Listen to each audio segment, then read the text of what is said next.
Sir నమస్తే sir. నమస్కారం అండి. సార్ అయితే రీసెంట్‌గా చూసుకుంటే బీసీ బిడ్డ చనిపోవడం జరిగింది. ఈశ్వరాచార్య అని అవును. మరణం చేసుకున్నాడు. అది కూడా తీన్మార్మల్లోని ఆఫీస్ ముందర. అయితే గతంలో ప్రభుత్వం ఏదైతే కామారెడ్డి డిక్లరేషన్‌లో ఇది 42% రిజర్వేషన్ కల్పిస్తామని చెప్పింది. అది కల్పించకపోవడంతో మనస్తాపం చెంది ఈ ఆత్మహత్య చేసుకున్నాడు. దీని గురించి ఏమంటారు సార్?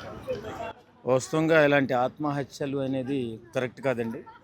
ఎందుకంటే తెలంగాణ ఉద్యమంలో శ్రీకాంతాచారితో మొదలై ఎంతోమంది వందల మంది బలిదానాలు చేసి ఏదో రకంగా ఈవేళ తెలంగాణ సాధించుకున్న తెలంగాణని అద్భుతమైన ప్రగతిలో ముందుకు నడిపించడానికి రాజకీయ పార్టీలు ప్రయత్నం చేస్తూ ఉంటాయి. అలాగే వివిధ రకాలైన రాజకీయ పార్టీలు ఎత్తులు పై ఎత్తులు వేస్తూ ఏవో ప్రజలను మభ్యపెడుతూ 42% రిజర్వేషన్ కల్పిస్తామని హామీ ఇవ్వడం, హామీ అనివార్య కారణాల వల్ల మరి నిబంధనలకు విరుద్ధంగా ఉండడం వల్లనో లేకపోతే పాసిబుల్ కాకనో అది కొంచెం స్తబ్దతగా అయిపోయి ఈవేళ 42% రిజర్వేషన్ అనేది జరగకపోవడం, దీన్ని కొంతమంది రెచ్చగొడుతూ మన బీసీ నాయకులు అవ్వచ్చు లేకపోతే రాజకీయ నాయకులు అవ్వచ్చు రెచ్చగొడుతూ ప్రసంగాలు ఇచ్చినందువల్ల యువతలో ఉద్రేకం పెరిగిపోయి వారు ఆత్మహత్యలకు దారితీసే సూచనలు కనపడుతున్నాయి. కాబట్టి యువత ముఖ్యంగా ఆలోచించవలసింది రాజకీయ పార్టీల ఎత్తులు పై ఎత్తులు వాళ్ళ జిత్తుల్లో పడకుండా మన జీవితాలు మనమే బాగు చేసుకోవాలి. యువత ఖచ్చితంగా జాగ్రత్తగా ఆలోచించండి. ఏ రాజకీయ పార్టీ కూడా మన కుటుంబానికి అండగా ఉండదు. అది ముఖ్యంగా తెలుసుకోవాలి.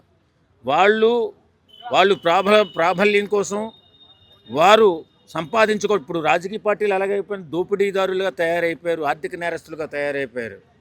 కాబట్టి ప్రజల్ని మభ్యపెట్టడానికి ఎన్నో రకాలైనటువంటి హామీలు ఇస్తూ ఉంటారు. హామీలు నెరవేర్చకపోతే మనం బలిదానాలు ఇవ్వడం అయితే కరెక్ట్ కాదు. ఎందుకంటే ఇప్పుడు ఏ నాయకుడి బిడ్డైనా ఎప్పుడన్నా బలిదానం ఇచ్చాడా? ఒక్కసారి ఆలోచించండి. కొంతమంది రాజకీయ నాయకులు వారి పబ్బం గడుపుకోవడం కోసం ఏవేవో హామీలు ఇస్తూ ఉంటారు. ఆ పద్మవ్యూహంలో పడి మనం బలిదానాలు ఇస్తే మన కుటుంబాలు నాశనం అవడమే తప్ప ఇలాంటి త్యాగాలు ఎవరో చేయొద్దండి. ఎందుకంటే అక్కడ పాజిబిలిటీ లేదు. నా 42% అనేది లేదని చెప్పి తెలుస్తుంది మనకి. ఒకవేళ వస్తే మరి సంతోషమే. కాకపోతే ఏంటంటే మన బలిదానాల వల్ల మాత్రం అది జరగదు.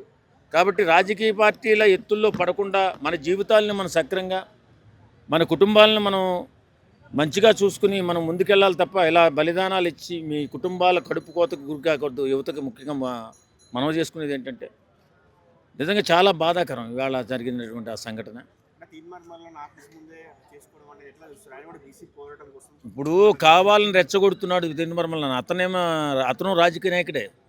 వాస్తవంగా రాజకీయ నాయకుల్ని నమ్మకండి, వారిచ్చే వాగ్దానాలను నమ్మకండి. వారు పబ్బం గడుపుకోవడం కోసం, దోపిడీ చేసుకోవడం కోసం ఇష్టానుసారంగా హామీలు ఇస్తూ యువతను రెచ్చగొడితే వాళ్ళు ఉద్రేకంలోకి వెళ్ళిపోయి ఏదో ట్రాన్స్లోకి వెళ్ళిపోయి ప్రాణాలు తీసుకుంటే నష్టపోయేది మనమే. ఇప్పుడు అన్ని హామీలు అమలవు, కొంచెం డిలే అవుతుంది. ఒక నిజాయితీపరుడైన రాజకీయ నాయకుడు ఉంటే కొంచెం డిలే అవుతుంటుంది. అంత మాత్రాన మనం ప్రాణాలు తీసుకుంటే పోయేది మనమే కదా. పడకూడదని చెప్తున్నా నేను. రాజకీయాలకు అతీతంగా ఫస్ట్ మన భవిష్యత్తును నిర్మించుకోవాలి యువత. ఎవడో వచ్చి ఏదో మాట్లాడి ఉద్రేకంగా రెచ్చగొడుతూ ఉంటే మనం ప్రాణాలు తీసుకుంటే పోయేది మనమే కదా. అందుకే నేనేం చెప్తున్నానంటే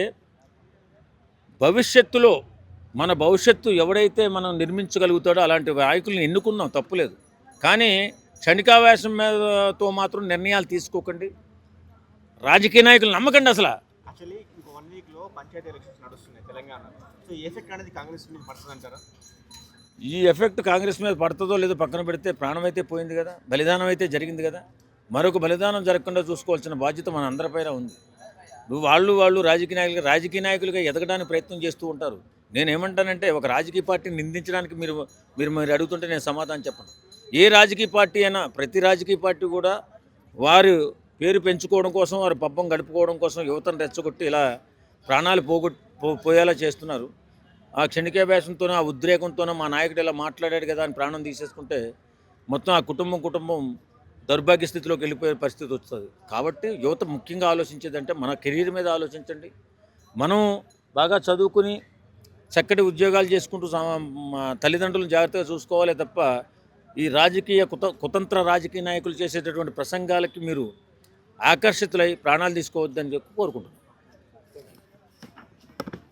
హాయ్ అండి, this is actor Suman. So వీటీవీని లైక్ చేయండి, షేర్ చేయండి, సబ్స్క్రైబ్ చేయండి. Hi hello, I'm Shashirekha, miss India. So వీటీవీని లైక్ చేయండి, సబ్స్క్రైబ్ చేయండి, షేర్ చేయండి. ఏమైనా డౌట్స్ ఉంటే కామెంట్ బాక్స్లో కామెంట్ చేయండి. Thanks for VTV.